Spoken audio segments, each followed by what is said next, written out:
जय श्री गणेश। आज मैं आपको आषाढ़ माह के कृष्ण पक्ष की योगिनी एकादशी की कथा कहने जा रही हूँ।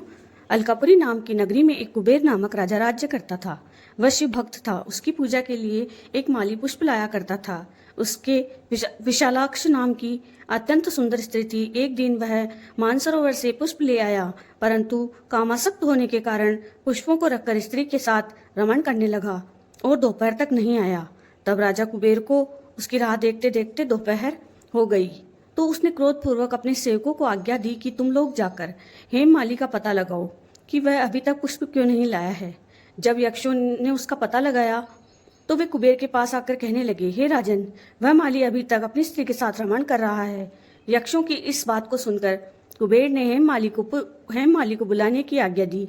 हेममाली राजा कुबेर के सम्मुख डर से कपकपाता हुआ उपस्थित हुआ और प्रणाम किया। उसको देखकर राजा कुबेर को महान क्रोध आया। उसने कहा, हे पापी, महानीच कामी, तूने मेरे पूजनीय ईश्वरों के भी ईश्वर शिव जी का भी अनादर किया है।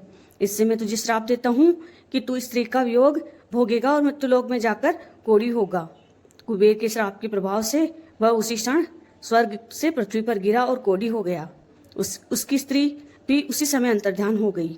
मृत्युलोक में जाकर उसने महान दुख भोगे, परंतु शिव जी की भक्ति के प्रभाव से उसकी बुद्धि मलिन न हुई। वह हिमाचल पर्वत की ओर चल दिया। वहां पर चलते चलते वह मार्कंडे ऋषि के आश्रम में पहुंचा। वह ऋषि अत्यंत वृद्ध और तपशाली थे। उनको देखकर वह हेममाली वहां गया और उनको प्रणाम करके उनके चरणों में गिर पड़ा। उसको देखकर मार्कंडे ऋषि बोले कि तूने कौन से कुकर्म किए हैं जिससे तू कोढ़ी हुआ और महान दुख भोग रहा है। इस पर हेममाली बोला, हे मुनि, मैं यक्षदान कुबेर का सेवक हूँ। मैं राजा की पूजा के लिए नित्य प्रति पुष्प लाया करता था। एक दिन अपनी स्त्री के साथ विहार करते करते मुझे देर हो गई और दोपहर तक पुष्प लेकर नहीं पहुंचा, तो उन्होंने मुझे श्राप दिया कि तू अपनी स्त्री का वियोग भोग, मृत्युलोक में जाकर कोढ़ी बन तथा दुख भोग। इससे मैं कोढ़ी हो गया हूँ और महान दुख भोग रहा हूँ। अतः आप कोई ऐसा उपाय बतलाइए जिससे मेरी मुक्ति हो। इस पर मार्कंडे ऋषि बोले कि हे भाई, तूने मेरे सम्मुख सत्य वचन कहे हैं, इसलिए मैं तेरे उद्धार के लिए एक व्रत बताता हूँ।